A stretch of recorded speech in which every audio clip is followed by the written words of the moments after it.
સ્થાનિક સ્વરાજની ચૂંટણી અને એમાં થઈ રહેલી ઉઠાપટક અને તડજોડની રાજનીતિની આપણે જોયું કે 4 નગરપાલિકા તો ભારતીય જનતા પાર્ટીએ જીતી લીધી છે। એની સાથે તાલુકા પંચાયત, જિલ્લા પંચાયતની પેટા ચૂંટણીની કેટલીક બેઠકો પણ જીતી લીધી છે।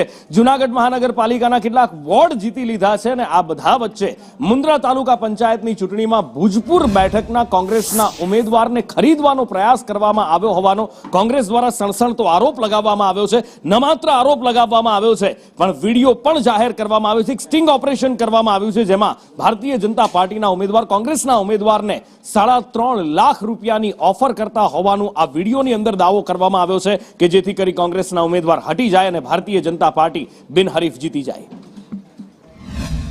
भारतीय जनता पार्टी द्वारा अमरा भूजपुर 2 सीटना उम्मीदवारना भाईने आ फॉर्म पाछू खेंची लेवा माटे आर्थिक ऑफर करवा माटे बोलाववामां आवेल हता अने एनुं अमने जाण थता आ आखुं स्टिंग ऑपरेशन अमरा द्वारा करवामां आवेल छे અને આ સ્ટિંગ ઓપરેશનની અંદર 7 લાખથી ચર્ચા ચાલુ કરી અને 3,51,000 સુધીની જ્યાં સુધી નક્કી નથી ત્યાં સુધી આ બધી ચર્ચા આ વિડીયોની અંદર ઉપલબ્ધ છે।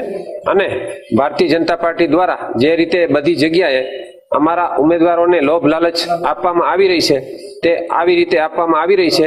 મોટી ભુજપુર 2 સીટની પેટા ચૂંટણી જ્યારે યોજાવાની હતી ત્યારે કોંગ્રેસ પક્ષના ઉમેદવારને ભારતીય જનતા પાર્ટીના ઉમેદવાર દ્વારા ફોન કરવામાં આવ્યો અને કહેવામાં આવ્યું કે મળી અને જે પણ છે આપણે નક્કી કરીએ।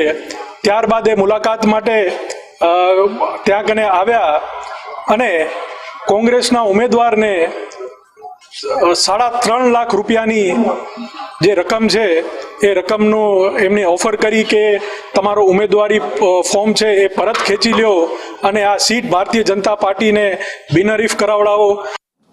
ભારતીય